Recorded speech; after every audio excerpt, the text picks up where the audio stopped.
Good afternoon. This is All India Radio and I am Abhishek Mukhopadhyay with the Midday News.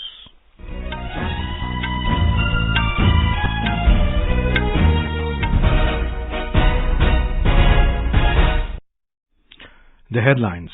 Prime Minister Narendra Modi distributes 71,000 appointment letters virtually to newly inducted recruits in government departments.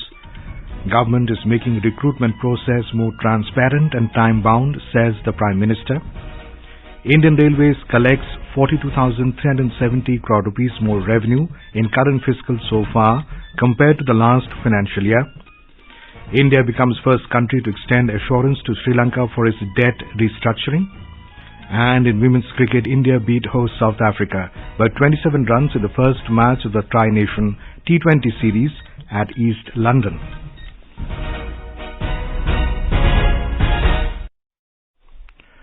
Prime Minister Narendra Modi today distributed nearly 71,000 appointment letters virtually to the newly inducted recruits in various central government departments and organizations in New Delhi.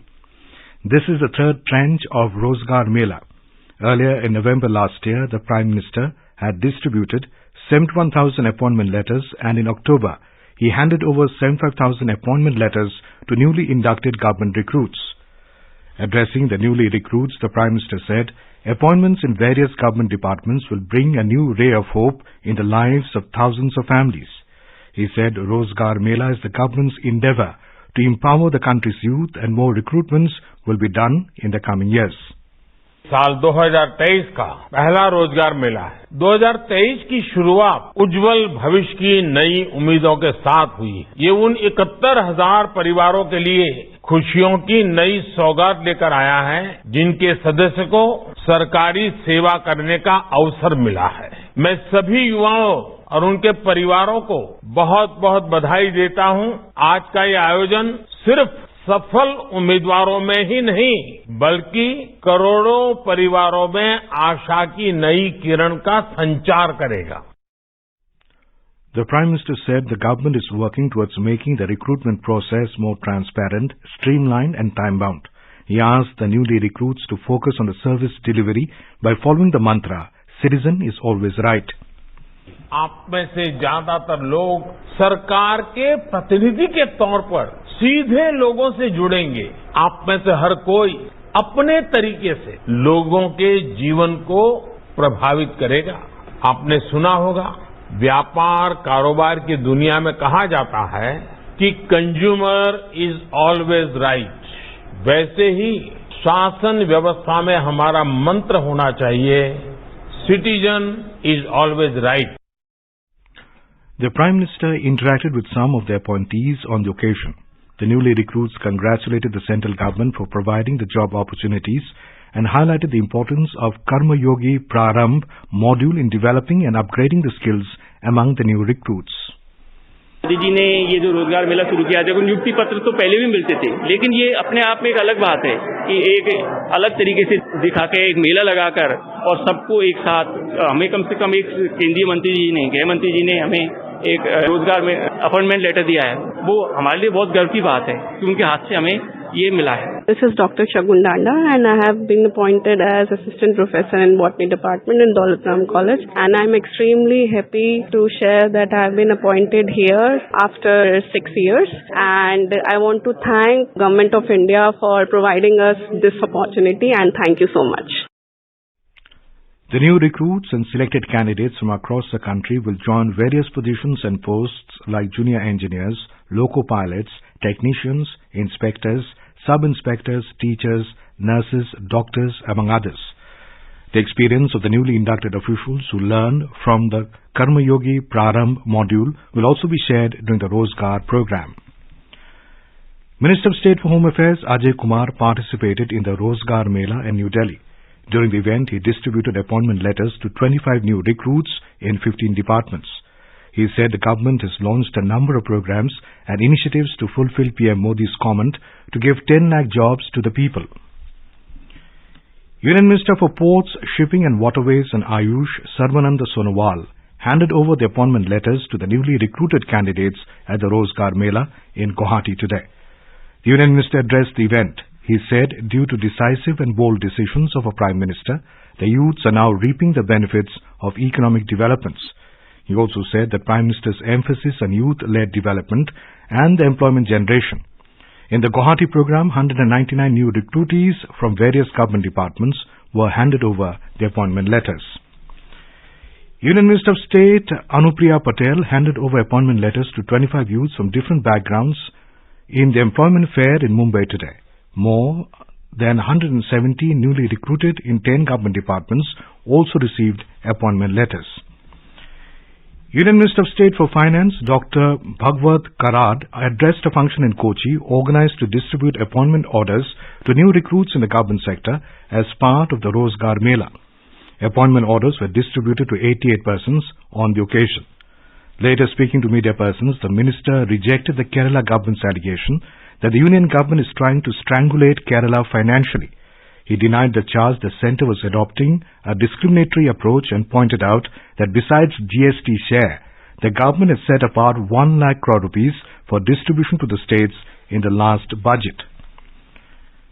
Railways Minister Ashwini Vaishnav has said that Indian Railways has collected 42,370 crore rupees more revenue till date in comparison to revenue mark achieved in the last financial year.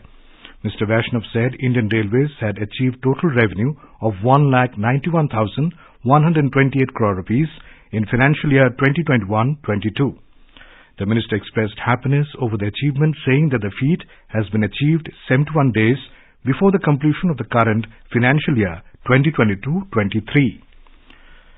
This is All India Radio giving you the news. For quick news updates around the clock, follow us on our Twitter handle @AIR News Alerts. नमस्कार, मैं प्रशांत कुमार आ रहा हूं शनिवार को रात 9:30 बजे अभ्यास programme में। विषय है दर्शन शास्त्र।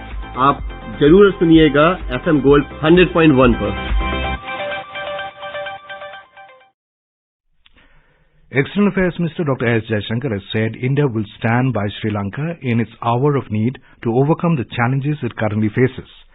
Dr. Jaishankar said India is a reliable neighbor and a trustworthy partner who is prepared to go to the extra mile.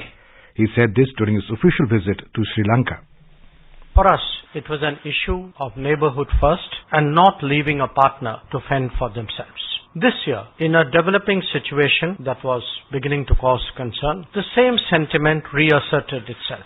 We felt strongly that Sri Lanka's creditors must take proactive steps to facilitate its recovery. India decided not to wait on others, but to do what we believe is right. We extended financing assurances to the IMF to clear the way for Sri Lanka to move forward. Our expectation is that this will not only strengthen Sri Lanka's position, but ensure that all bilateral creditors are dealt with equally. With this announcement, India has become the first creditor nation to extend assurance towards restructuring the debt of Sri Lanka as the island nation makes efforts to unlock a bridge financing package from IMF.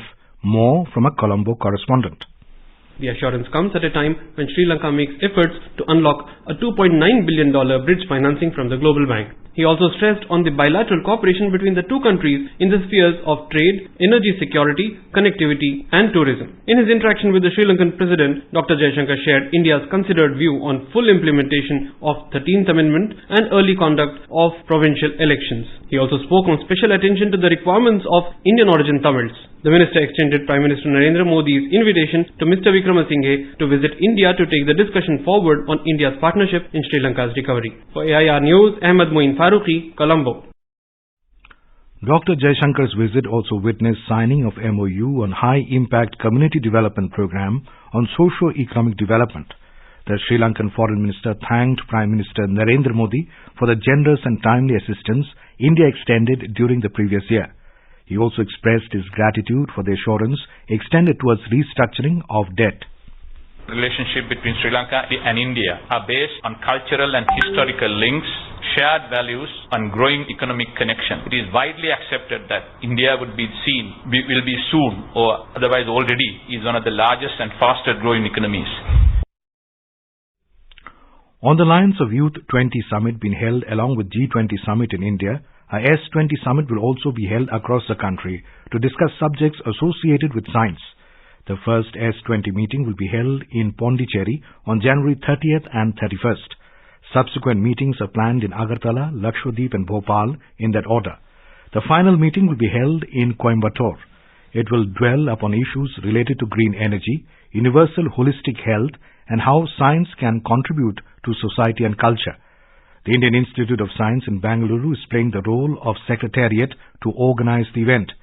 Professor Gautam R. Desiraju, affiliated with the Solid State and Structural Chemistry Unit of Indian Institute of Science in Bangalore, is a member of the S20 engagement group responsible for organizing the S20 summit. The first G20 Health Working Group meeting under India's presidency being held in Thiruvananthapuram in Kerala will conclude today. Various discussions have been held focusing on international cooperation for universal health care in the three-day conference. More from a correspondent. On the third and final day of meeting today, discussions on strengthening medical value travel, enabling easy travel to countries with low-cost treatment facilities, and also on holistic healthcare through the integration of traditional methods of treatment like Ayurveda for health. Experts also shared their views on the economic potential of medical tourism sector. The delegation will also visit Somathiram Ayurveda village in Thiruvananthapuram today. Health experts, representatives from G20 countries, international organizations, and senior officials of Ministry of Health are participating in the event. Mayusha for AR News from Thiruvananthapuram. Prime Minister of Bangladesh, Sheikh Hasina, has urged all to keep the bond of communal harmony intact in the country. Greeting Hindu community on the occasion of the International Hindu Conference starting today, Ms. Hasina said that Bangladesh is continuing with the policy adopted by Bangabandhu Sheikh Mujibur Rahman to ensure freedom of people of all religions and communities to practice their respective religions after the liberation of the country. She said that the ruling Awami League is inspired by a non-communal spirit and it upholds the motto, religion is for individuals, while festivals are for all. David Crosby, one of the most influential rock singers of the 1960s and 70s, who was inducted into the Rock and Roll Hall of Fame with two different groups, passed away at the age of 81. Crosby was a founding member of the two revered rock bands, the country and folk influenced Byrds, for whom he co-wrote the hit 8 Miles High. The other band was Crosby, Stills, Nash and Young, CSNY, which defined the smooth side of the Woodstock generation's music. Crosby's wife, Jan Dance, announced the death of the rock legend. In a statement, she said David passed away after a long illness. His longtime collaborator, Graham Nash, expressed grief on the demise of the legendary rock singer. Musically, Crosby stood out for his intricate vocal harmonies, unorthodox open tunings on the guitar, and incisive songwriting. His work with both the Byrds and CSNY blended rock and folk in new ways, and the music became a part of the soundtrack for the hippie era. In women's cricket, India defeated South Africa by 27 runs in the opening match of the Tri-Nation T20 International Series at Buffalo Park in East London last night. Put into bat by host South Africa, India posted a competitive total of 147 for 6 in the stipulated 20 overs. Deepti Sharma scored a 33-run and Yastika Bhatia hit 35 runs. Debutant Amanjot Kaur remained unbeaten at 41. In reply, the Proteas were restricted to a total of 120 for 9 in the allotted 20 overs. Deepti Sharma scalped 3 wickets while Devika Vaidya bagged 2. Apart from India and South Africa, West Indies is the third team in the tournament. India will take on West Indies on Monday at 10:30 p.m. Indian time. In the FIH Hockey Men's World Cup, 4 matches are scheduled for today. The match between Australia and South Africa is now underway at Raurkela. In other matches, France will clash with Argentina, while Belgium will take on Japan and Korea will clash with Germany. Normal life has been affected in Uttarakhand due to heavy snowfall in higher places and rain in the plain areas of the state. Snowfall continues at Char Dham, Chakrata, Mussoorie, Dhanolti, Kapkot, Chorikhal and Joshimath in the state. And now, before I end the bulletin, the headlines once again. Prime Minister Narendra Modi distributes 71,000 appointment letters virtually to newly inducted recruits in government departments. Government is making recruitment process more transparent and time-bound, says the Prime Minister. Indian Railways collects 42,370 crore rupees more revenue in current fiscal so far compared to last financial year. India becomes first country to extend assurance to Sri Lanka for its debt restructuring. And in women's cricket, India beat host South Africa by 27 runs in the first match of the Tri-Nation T20 series at East London. And with that we end the Midday News.